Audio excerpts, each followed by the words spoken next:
Sige, dinhitas Pag-ibig Fund mga kasama uban nato karon live via Zoom si Ma'am Elaine Perez. Ma'am Elaine, maayong buntag nimo ma'am. Mayong buntag, Mami Salvog. Sa tanang listeners o viewers ni DXDC, maparadyo man or mapa-Facebook Live nationwide, mayong buntag sa inyong tanan. Ako di ay si Elaine Perez, ang inyong lingkod pag-ibig from Davao Bahada Branch. Yes po, salamat Mayong buntag, kay. Mami. Maayong buntag Ma'am Elaine, natay kauban ron ma'am sa Pikas Linya atong hinabion karon ma'am. Hello po, maayong buntag. Maisel? Maisel May, tama ba? Yes, Maisel Niral Galvin, no? Bitaw, Maisel Gavino, tama ba? May na lang, May Gavino. Yes, ma'am. Sige, 29, taga-asa si May? Taga-Agdaw po. Taga-Agdaw, sige. Dakay question sa Pag-ibig Fund, ma'am, no? Tama ba?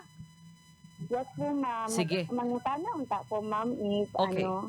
kaning taon pag-apply sa pag-ibig house loan. Housing loan. Housing loan. Mhm. Yes po. So, if ever mag-apply ka, ma'am, dapat member ka ni Pag-ibig with at least 24 months contribution. If ever pud less than ang imuhang contribution, pwede ra na nimo siya ma-complete, ilamsam lang ang pagbayad. Og ang reflection ana niya is 1 month lang. If ever kulang kag 2-4 para makompleto ang 2 years, pwede ra na siya 2-4 ma-reflect siya sa within kana na month na imo pagbayad. Mhm. Ay, okay. So, 2 years, ma'am, no? 24 months? Apo. Tapos, dapat na ay proof of income o valid ID. Medyo na siya ang importante na mga requirements po. Na, ano lang ko, ma'am, ba kayo nag-plan? Maguding magkuha og housing tapos magbayad pa og 5 years ng equity. So, na, after, na mag-apply daw with housing loan. Mhm. So, So, ang amo ang basta na kay dili, 24 wala months pag- na contribution. Ay, okay, ma'am. Kay ang ako amang pag-ibig, ma'am, kay wala pa gid siya na akaabot og 24 months. Mhm. Pwede ra ka magbayad og lump-sum anak, ma'am. Mag-reflect ra na siya og 1 month. Pwede ra ka mag-inquire og moadto sa branch for payment or Di, pwede ra ano, pud nimo siya sa bayaran power through inyong, GCash. ma'am, Pero kung no? wala Kay ka kabalo power kung inyong wala na imong man sa contribution, adto na lang sa branch para ma-sure. Mhm. Ma'am May, unsa tay mo Okay ingon po. ma'am? So, mag-ato lang ni sa inyong office da sa may first tower sa inyong office for housing loan, ma'am.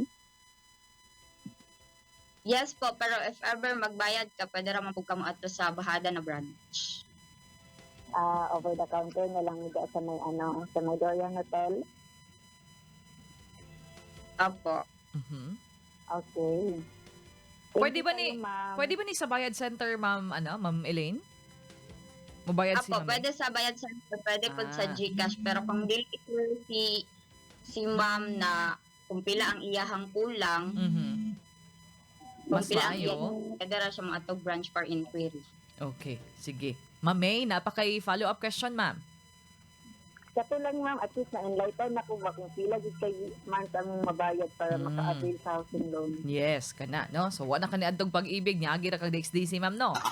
Salamat kayo, ma'am, ha? Thank you kayo, ma'am. Sige po, welcome. Salamat. Ug kuan, God bless sa inyong application sa inyong housing. Yan. Salamat kaayo, Ma'am May Gavino of Fatima Village sa May Agdao. Ma'am Elaine, naay nangutana din ma'am. Nganong na offset man need pa bag 1 year bago maka-reloan? Sige, atong tubagon ni klarohon nato ning pangutana ma'am sa atong usa ka Facebook friend no sa DXD or follower ma'am. So, if ever naka-loan si ma'am tapos wala siya kabalo sa iyang amortization, pwede ra siya mo adto sa branch para mag-inquire or mag-register siya sa iyahang virtual Pag-ibig para makamonitor siya o makapadidak na siya sa iyahang loan sa iyang employer. Mhm. Para sa update sa Pag-ibig Fund, katong Ascenso Rider Raffle Promo, ang first preliminary, nag-cut off na siya tong July 15. So katong sa mga naka-register na mga rider, hulat-hulat na lang mo sa ato ang raffle promo date kay karong July 27 naman to siya ipahigayon basig inyong raffle entries ang swerte o na makadaog sa among ang raffle promo. Mhm. So if ever wala ka abot si rider sa para sa July 27 na raffle date, pwede raman po siya mag-join para sa May 25 to September 30 para sa second preliminary draw.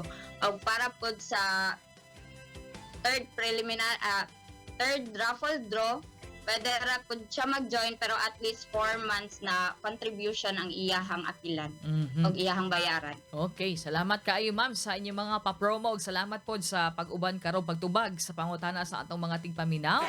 Until next Monday ma'am sa Pag-ibig Fund. Thank you Ma'am Elaine. Salamat kayo, Ma'am Isel, no, in behalf po sa Davao Bahada Branch. Ma'am Elaine Perez, kasama Marketing Officer sa Pag-ibig Fund Davao Bahada Branch. Hello mga kasama, please i-support nga i-like o mag-subscribe sa atong YouTube channel sa DXDC 621 RMN Davao.